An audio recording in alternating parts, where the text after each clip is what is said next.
多謝你哋收聽靈修 DT 4.0，一個每一日同你一齊成長嘅頻道啊！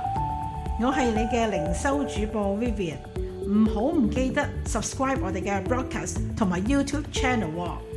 你嘅支持就係我哋製作呢個節目嘅最大動力啊！Hello， 大家好，又係靈修 DT 4.0同埋 JD 嘅時候啦。咁咧，呢期嗰個主題咧都係講關於愛啦。咁我哋今日咧會從以弗所書第4章係講關於係嚟自基督嘅愛係點樣嘅。咁我想咧，大家都應該知道喺以弗所書裏邊都係講緊就係保羅嚟到勉勵以弗所教會嘅眾人應該點樣嚟到彼此嘅相處，亦都點樣嚟到建立教會。喺呢個經文裏邊呢，一開始已經講到點樣嚟到保持喺基督裏邊嘅合一，彼此嘅勸勉，嚟到建立基督嘅身體所指嘅教會呢，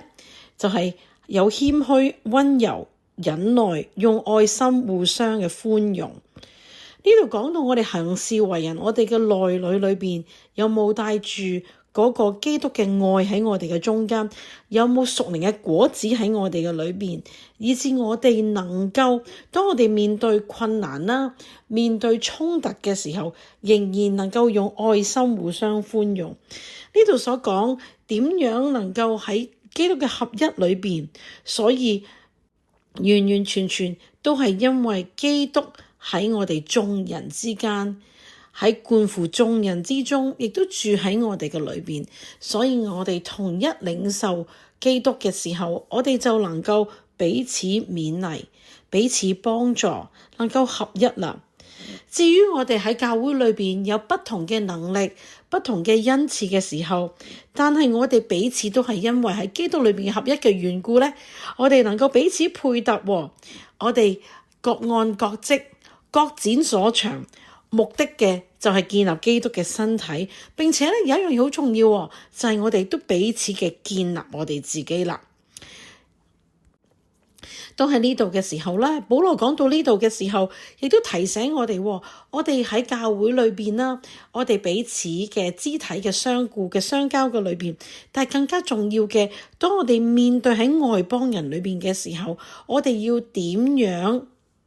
過住一個分別為聖嘅生命呢？呢個提醒我一個我好中意呢一個經文嘅，就係20節嗰度講，你們學了基督，卻不是這樣。之前就講話嗰啲外邦嘅人係因為良心喪盡啦，放縱私慾。但係呢度提我哋一樣嘢，劈頭第一句就講啦，你哋學咗基督，卻不是這樣。因為我哋喺基督裏邊，因為我哋係領受主嘅愛嘅時候，我哋就完全唔一樣啦。呢度講21節，如果你聽過佢嘅道，領咗佢嘅教，學咗佢嘅真理，我哋就要點樣啊？脫去舊人，穿上新人。真係嘅，唔好唔記得我哋喺邊度領受神嘅話，邊度領受呢個救恩嘅時候，我哋唔好再過住以前嘅生活，唔好再帶住以前舊人嘅諗法。所以最後呢度先至可以講第31同埋32節，一切苦毒、惱恨、憤怒、嚷鬧、毀謗，並一切嘅惡毒，都當從你們中間除掉，並要以恩慈相待，存憐憫嘅心，彼此饒恕，正如神喺基督裏邊饒恕你哋一樣。當我哋睇晒呢一個嘅經文嘅時候，我就睇到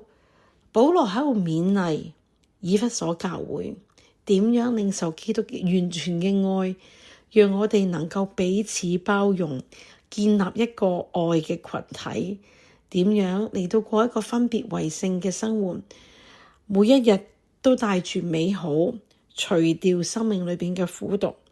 彼此嘅饒恕，彼此嘅相顧。我真係好盼望咧喺教會裏邊咧，每一個弟兄姊妹都係咁樣嚟到經歷嘅。真係嘅，我哋有時候都有不足嘅時候，或者咧我哋都有時血氣嘅時候，或者咧我哋有時都會有軟弱嘅時候，但係盼望今日嘅經文鼓勵大家，我哋同心一齊建立基督愛嘅地方，建立教會，亦都建立我哋彼此，讓我哋成為別人嘅祝福，就係我哋每一個人都係基督嘅教會一樣。我哋一齊嚟到禱告。親愛主，感謝你，讓你嘅愛咧充滿喺我哋嘅裏邊，俾我哋喺艱難嘅時候，喺社會紛亂嘅時候，喺我哋衝突嘅時候，喺我哋自己個人仍然不足嘅時候，主啊，你憐憫我哋，你嘅愛咧嚟到憐憫我哋嘅時候，讓我哋經歷你嘅愛，亦都讓我哋懂得點樣用你嘅愛嚟到彼此包容、彼此建立、彼此鼓勵，建立基督嘅身體。感謝你祝福我哋，讓我哋真係喺你嘅愛裏邊咧更加學習同埋成長啊！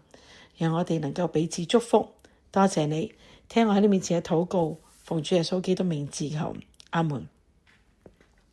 弟兄姊妹，盼望你今日無論你所在嘅地方係喺學校啦，喺公司啦，喺任何嘅地方嘅裏邊，都能夠成為別人嘅祝福，彼此嘅相顧，建立愛心，同世界唔一樣。祝福你哋。